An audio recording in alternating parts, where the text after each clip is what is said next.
If you want a job in data, any data job, you need SQL. It doesn't matter if you're going into marketing analytics, finance, product, or data science. SQL is the one skill that shows up on every single job posting. The good news? It's not as complicated as people make it sound. In this video, I'm going to teach you everything you actually need to know to go from zero to writing real SQL queries in under 20 minutes. No fluff, no wasted time. Let's get into it. SQL stands for Structured Query Language. It's the language you use to talk to a database. Think of a database like a giant supercharged spreadsheet, except instead of opening a file, you write commands to pull exactly the data you need. SQL was invented in the 1970s, and it's still the dominant language for data because it just works. Every major company, Google, Netflix, Amazon, uses SQL to power their data operations. When a Netflix data analyst wants to know how many people watched a show in a certain country last week, they write a SQL query. Before we write any SQL, you need to understand what you're working with. A database is made up of tables. Each table has columns. These are the categories of data, like name or city. And each row is one record, one customer, one order, one transaction. This is the table we're going to use throughout this entire video.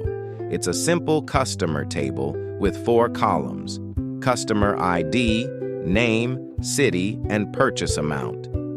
Every SQL query you write is asking a question about a table like this. Every SQL query starts with 2 words, select and from. Select tells the database what columns you want. From tells it which table to look in. Here's the most basic query possible. Select star from customers. The star means give me everything. This query says, select all columns from the customers table. That's it, your first SQL query. Now let's say you only want the name and city columns. You just list them. Select name, city from customers. See how that works?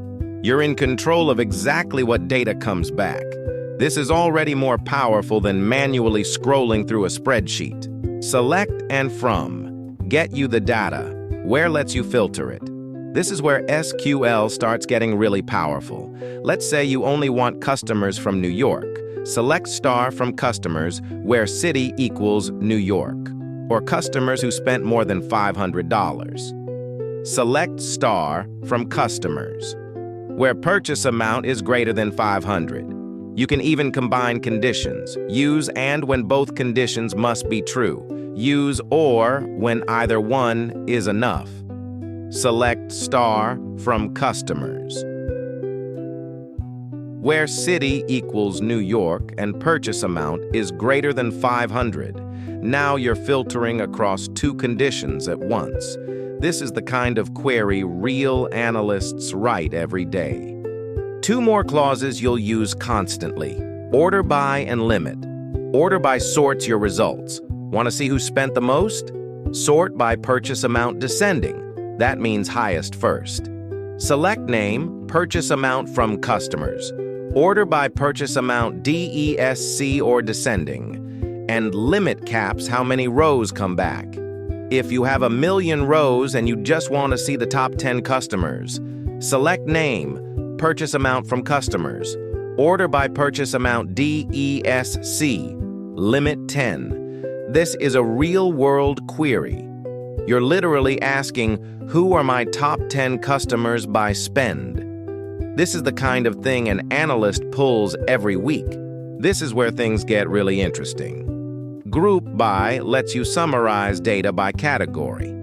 Combined with aggregate functions like count, sum, and average, this is what separates a basic SQL user from someone who can actually answer business questions.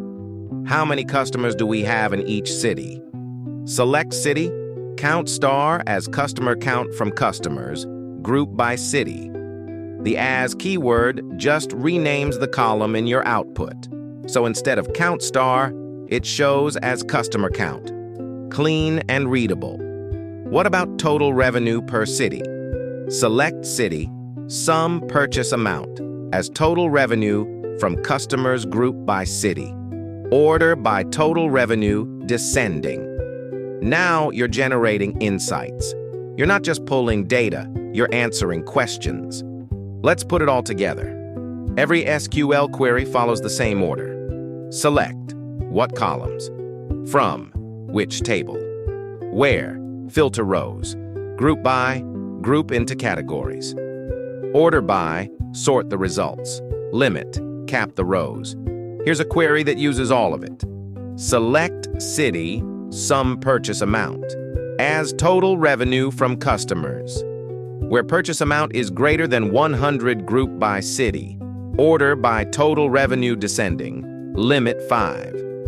This query says, show me the top 5 cities by total revenue, but only count purchases over $100. That's a real business question answered in 6 lines of SQL. Now go practice. The fastest way to learn SQL is to write it. Here are 4 free places to do that right now. SQLite Online, just open a browser and start writing. Mode Analytics, practice on real data sets. HackerRank and LeetCode both have SQL challenge tracks that mirror actual interview questions. Pick one and write your first query today.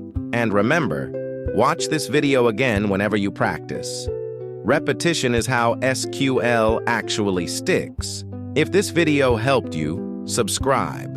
I post SQL, Excel, and data analysis tutorials every week designed to get you job ready fast.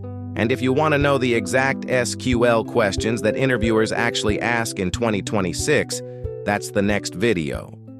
I'll see you there.